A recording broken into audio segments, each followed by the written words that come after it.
David Renné, you're the president of the International Solar Energy Society. That's right. Could you let me know what your message is to people here at COP16? Well, first let me say that the International Solar Energy Society is dedicated to advancing the science and technology of renewable energy technologies.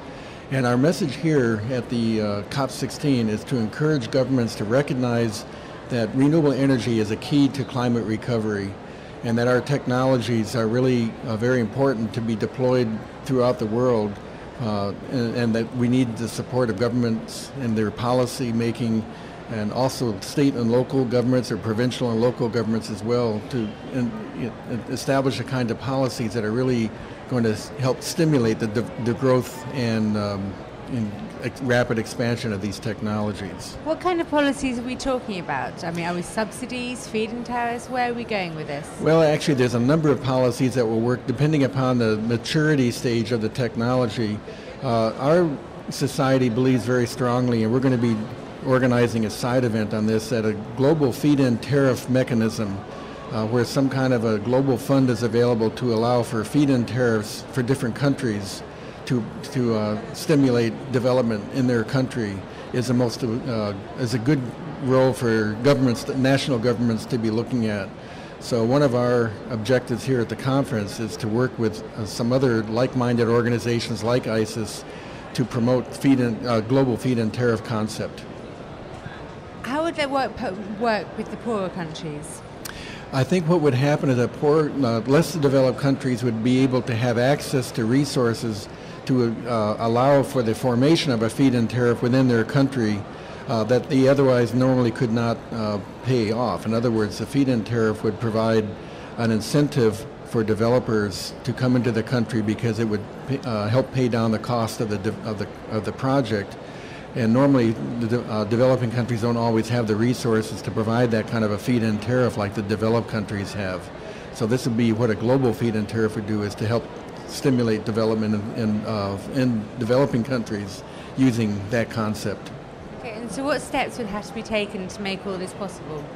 My understanding, and I'm not an expert in this, so I can just say that my feeling is that if developed countries are looking at ways of stimulating technology transfer in developing countries, and one mechanism they can look into is forming a global feed-in tariff that the developing countries can then use as sort of a down payment for a feed-in tariff program within their countries.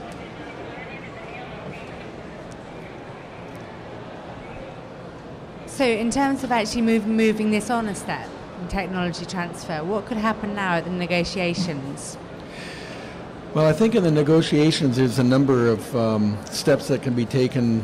First of all, I think, for example, last year we already got a commitment, or at least within the accord we got a commitment from countries to help build up a fund for use by developing countries.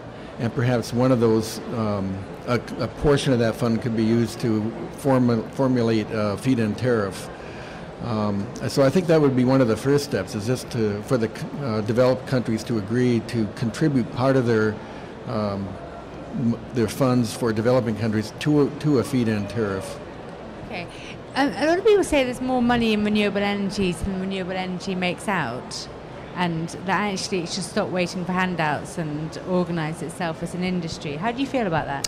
Well, I think that renewable energy, like many emerging technologies, needs some type of a stimulus at the beginning of its maturity stage to stimulate, to get the technology to move forward.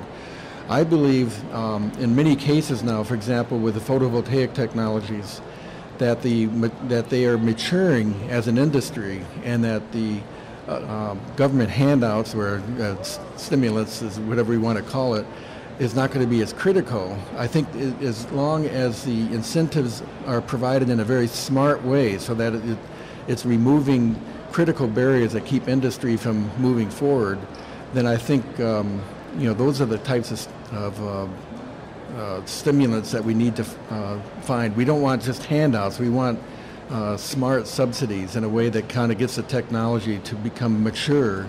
And this is what's been happening, for example, with photovoltaics. Sustained over a long period of time? Yes. In other words, as the industry grows, the cost will come down, and more they become competitive with other technologies in the marketplace. Okay.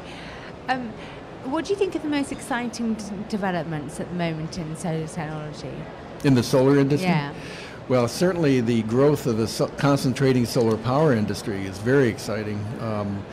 It's a technology that's been researched for many years and with quite a bit of success in the southwestern United States, for example.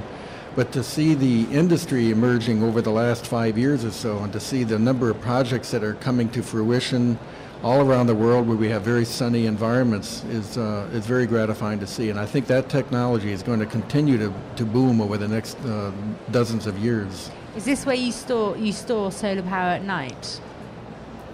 Where you store solar power? You can store. Yeah, that's one of the advantages of concentrating solar power is that the systems that are being designed now have 6, maybe even up to 8 hours of storage, so that you can build up your storage during the daytime when the peak demands are lower, and then in the evening when the peak demand goes up, you can use that stored capacity to provide electricity into the grid.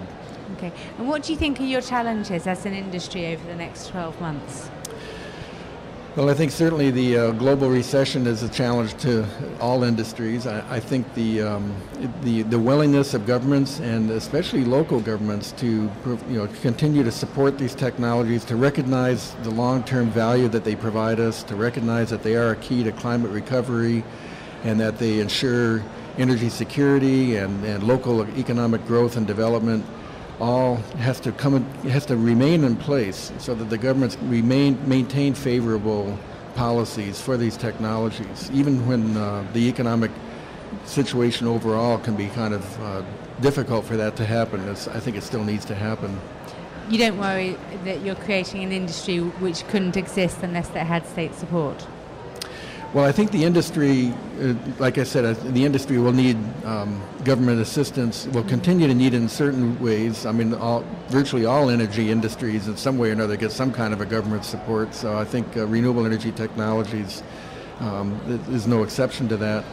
But what I would like to see, of course, is that all technologies are on a level playing field at the end, so that because I think that renewable technologies on a level playing field will be competitive with other technologies. Okay. Thank you very much. Thank you.